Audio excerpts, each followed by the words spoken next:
আসসালামু আলাইকুম প্রিয় দর্শক, আশা করি আপনারা ভালো আছেন। আজ আমি আপনাদের সামনে খুবই গুরুত্বপূর্ণ একটি প্রযুক্তি নিয়ে হাজির হয়েছি।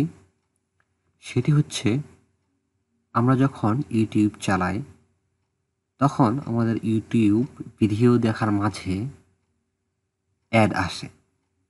এটি খুবই বিরক্তিকর।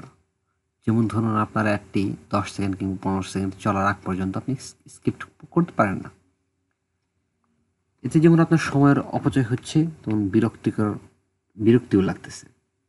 কিন্তু আপনি কি জানেন, ছোট্ট একটি প্রযুক্তির মাধ্যমে, ছোট্ট একটি কাজের মাধ্যমে আপনার ইউটিউবে আর অ্যাড আসবে না, অ্যাডটা আপনি বন্ধ করে দিতে পারেন। খুবই সিম্পল। চলুন আপনাদের সেটা দেখাই কিভাবে সেটা করা যায়। আমরা প্রথমে একটি ব্রাউজারে ঢুকলাম, ঢুকে সেখানে লিখব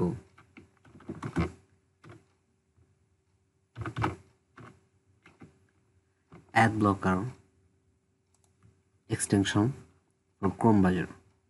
আমরা যেহেতু ক্রোমে কাজটা করতেছি, তখন আমরা এখানে বিভিন্ন ধরনের দেখেন অ্যাড ব্লকার এক্সটেনশন আসছে। তো আমরা ক্রোমেরটা নিলাম। ভিতরে ঢোকার পরে একদম দেখেন, এটা এখানে লেখা আছে কিভাবে সেটা করতে হবে।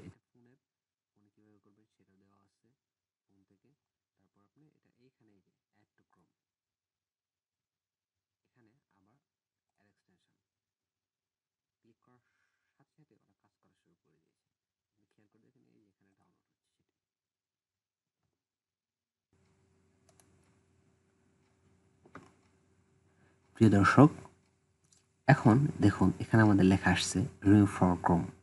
আমরা তার মানে এটা হচ্ছে অ্যাড হয়ে গেছে। চলুন আমরা দেখে নেই সেটা অ্যাড হলো কিনা।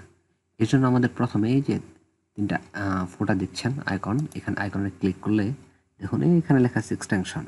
এক্সটেনশনের পর ম্যানেজ এক্সটেনশন, এখানে ক্লিক করলে এই যে দেখুন অ্যাড ব্লকারটা অন করে দিলে, এটা সাধারণত অনই থাকে। যদি কোনো কারণে অন না হয়ে থাকে তাহলে সেটা অন করে দেবেন। আর একটা বিষয়, যারা ফোন চালাচ্ছেন ফোন থেকে এটা ট্রাই করবেন, তারা এটা এখানে আইকনে ক্লিক করলে এখানে আপনাদের ডেস্কটপ মোড লেখা থাকবে। ডেস্কটপ মোড থেকে ওখান থেকে ডেস্কটপ মোড করে তারপরে কাজটা করবেন। ধন্যবাদ।